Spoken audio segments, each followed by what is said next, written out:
Hey guys, I just felt like picking up the camera. I know I said that I was gonna get back into daily vlogging, and it hasn't really happened yet.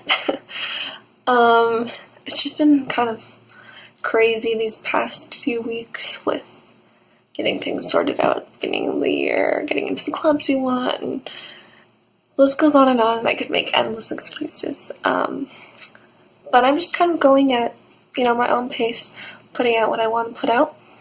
So even though I want to, put out a lot of content, and I like the practice of daily reflection, I think sometimes I'm still reflecting, but I don't have a full thought to share with you guys.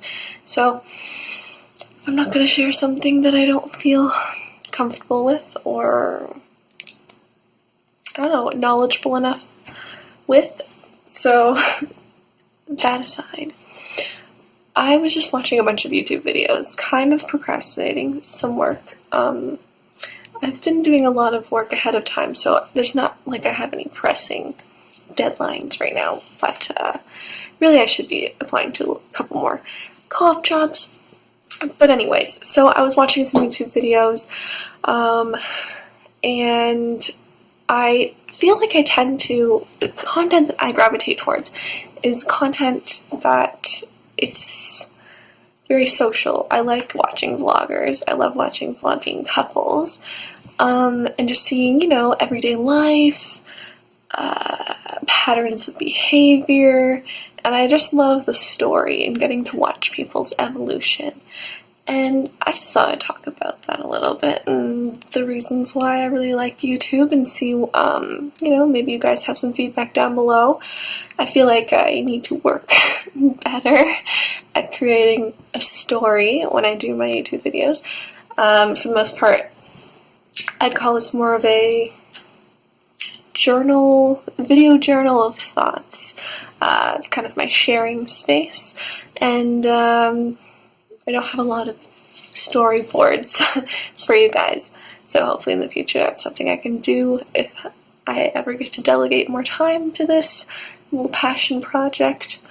But to an extent, I'm hoping that my blog can kind of carry that through a little more, because with writing some pieces, I can put a little more time and effort into it, and I feel like that's one of the things I like about writing is you can pause and go back and add to things and edit and make sure that your thoughts are complete.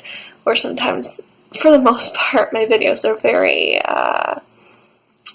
on the fly. I just pick up the camera and I just start talking about whatever's on my mind, or what has been on my mind in the past couple days, because a lot of what I share is a cumulative effect of different thoughts I've been having over the past couple of days. Yeah, but I don't know. That's basically it. I just want to talk about the content that I like and that I identify with, and what I hope to strive for. Everyone likes watching a good story. I like watching my story, watching it back and seeing what I enjoyed in the past and what I was thinking in the past, and often it helps me with what I'm dealing with in the current.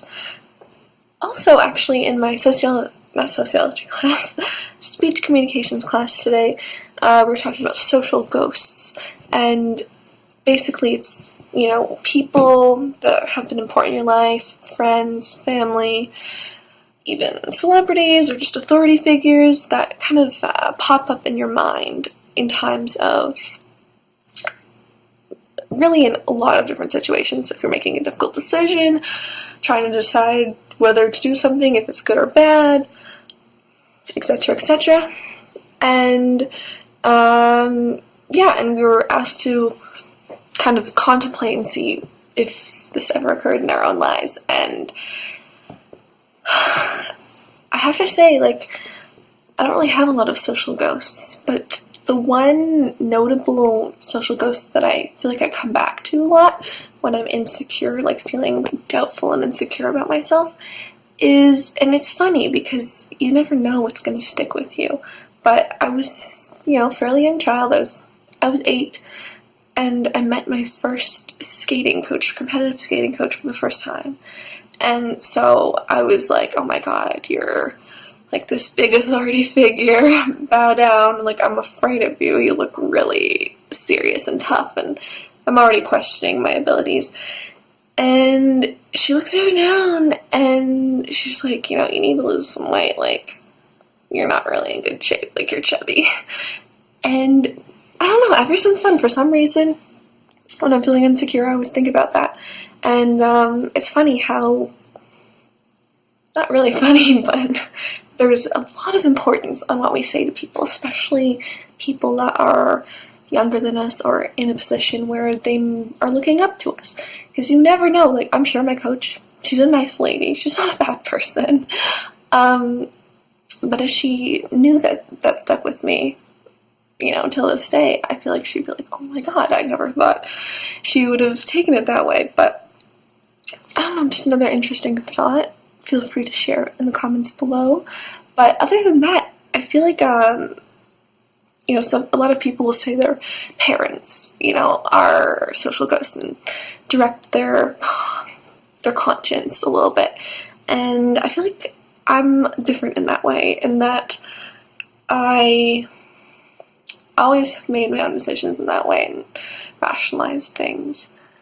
I sure feel pressures from my parents sometimes, because, you know, everyone has different belief systems and ideas of what's right and wrong, but I think in the end I've always kind of been the sailor of my own ship. I definitely gather information from other places, but yeah, my parents aren't authority figures on like what's right and wrong as much in my life as I think in other people's. So that's just an interesting observation. Alright, I think I'm going to write a blog post and probably apply to some more college applications. Oh my god. I'll show you that. My toe. I have like a dark spot on my one toe. And it's been there for ages because I dropped something on my toe. And part of it just came off. I don't know. It looks kind of gross, but yeah. I am going to go do that. Hope that was interesting. Anyway, guys, thanks for watching. I like doing these impromptu videos where I have the camera in my hand and I'm talking to you guys. Sometimes I just feel like it's too forced when I'm setting up a camera and just trying to present to you, because really what I'm saying, it's not really coming from a place of authority, it's just, I'm a person. I have developed ideas and experiences and whatever, and I'm gonna share them with you. So I think it's a little more honest for me to just hold the camera in my hands and talk to you like a friend than have it sitting up on a ledge and me presenting. So I'm gonna try and do that more often. It's just harder to keep it steady when I'm holding it in my own hands. Alright, that is everything. I'll see you guys in the next one. Peace.